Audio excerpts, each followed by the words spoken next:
Hola, mi gente. Joe Barreto back with you at the Credit Card Connection. I'm so glad you can join me. Well, mi gente, as you can see from behind me, I'm not home in New Jersey in my studio. I am now in my home in Florida. I got here yesterday, but before I got here, I made a big purchase actually last Friday. And I made this purchase using Chase Ultimate Rewards points. Now, I'm guessing, as you can gather by the thumbnail, yeah, I purchased, or rather, I should say, I leased a Tesla, a 2024 Model 3 Tesla, using Chase Ultimate Rewards points. Now, if you hang on to the end, you're going to see maybe it wasn't the best cent per point redemption, but sometimes we have to make these redemptions with our points that we've accumulated, to better ourselves, to get things that we need at a certain point. And you're going to see why in a minute. But before I do me a favor, hit that like and subscribe button, mi gente. I'm crawling my way to 4,000 subscribers. I'm getting there. But I could use your help getting there. So this is my first actual video in about a year from Florida. So I hope you enjoy it, guys. Thanks for watching as always. Here we go. So at the beginning of March, I had been on a waiting list for a new Model 3 Tesla because my current lease was expiring. I was supposed to be on that list for some time at the end of May. I get a call at the end of February saying, hey, we might be able to get your car for March 16th. So I was all happy, and I was like, oh my God, I'm finally going to get my Tesla, early. I'll be able to get out of the other one earlier and so on. And then I'm like, oh God, if you guys have watched any of the news and stuff lately, just the deposits and the down payments and EVs are so expensive. And I'm like, how am I going to come up with the $5,000 like in 12 days for this down payment? In Jersey, we don't pay taxes on EVs, but nonetheless, it's $5,000. So I was kind of beating myself up, and I said, did I make the right decision in pulling the trigger now? Should I have waited till May? And then I'm going over this with my nephew, Charles, and Charles tells me, Uncle Joey, you can't use your points? I said, no, Papi, I can't use my points. No, there's no point redemption for cars and stuff like that. And he goes, yeah, but isn't there another way? And then it hit me.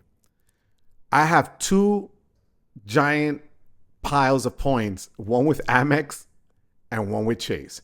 Now, for those of you that don't know, American Express, when it comes to cashing out those points, unless you have, I believe it's the Charles Schwab version. I don't know if it's the Morgan Stanley, but the Charles Schwab version of the Platinum card, if you take that out as cash, you'll get 1.1 cent per point. So the 100,000 points would be $1,100.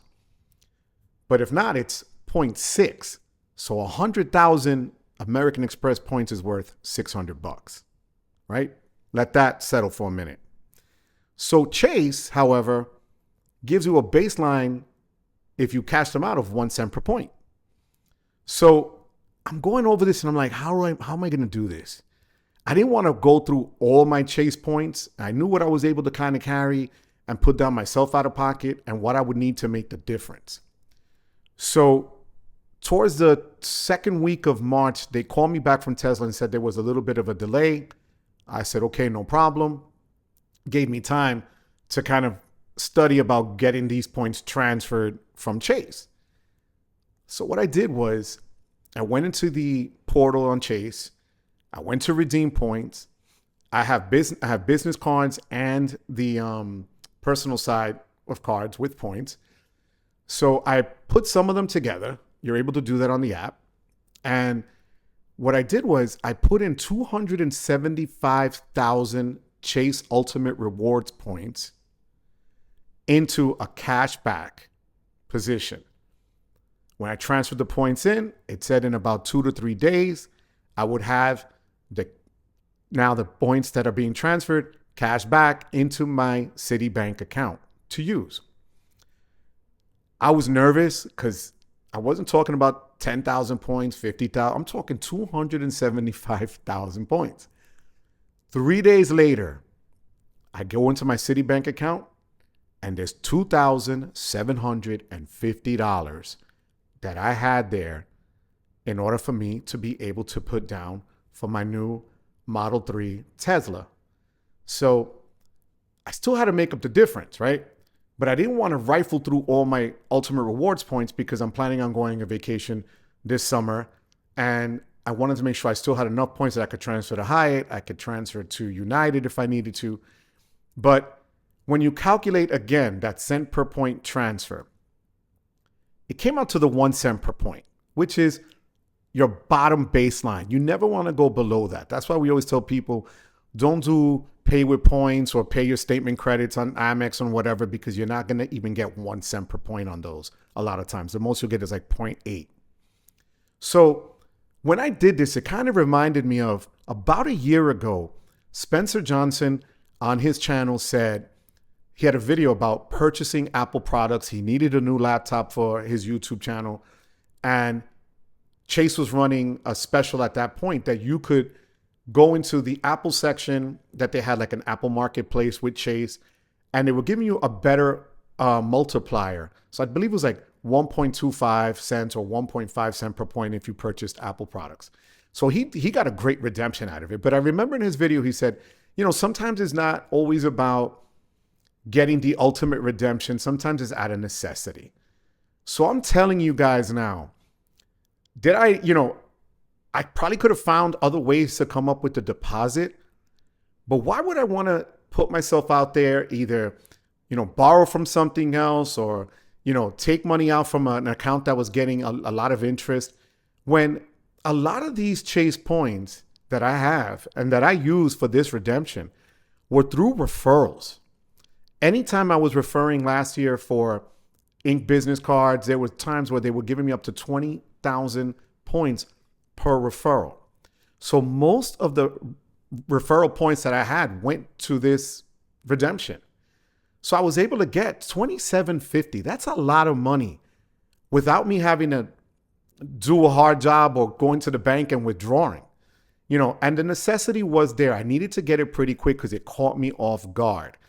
So you saw in the thumbnail, that is my actual car. I got a 2024 Model 3 dual motor, beautiful ride, loaded, gorgeous. And I was only able to get it thanks to a few things.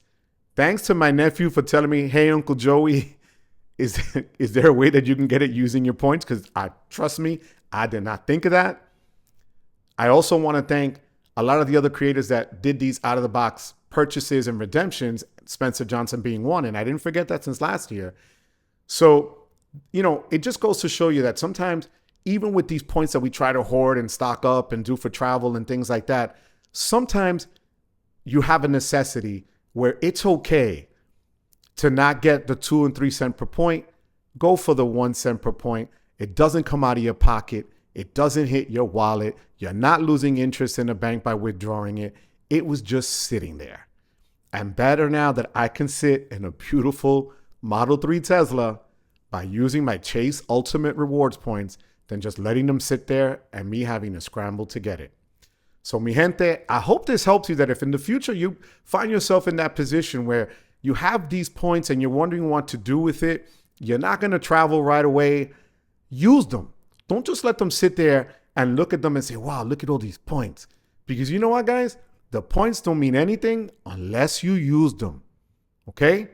So as always, I thank you for watching, because you could be doing a lot of other things. But more than anything else, I thank you for giving me the privilege of your time. Until next time, mi gente, I'll see you then.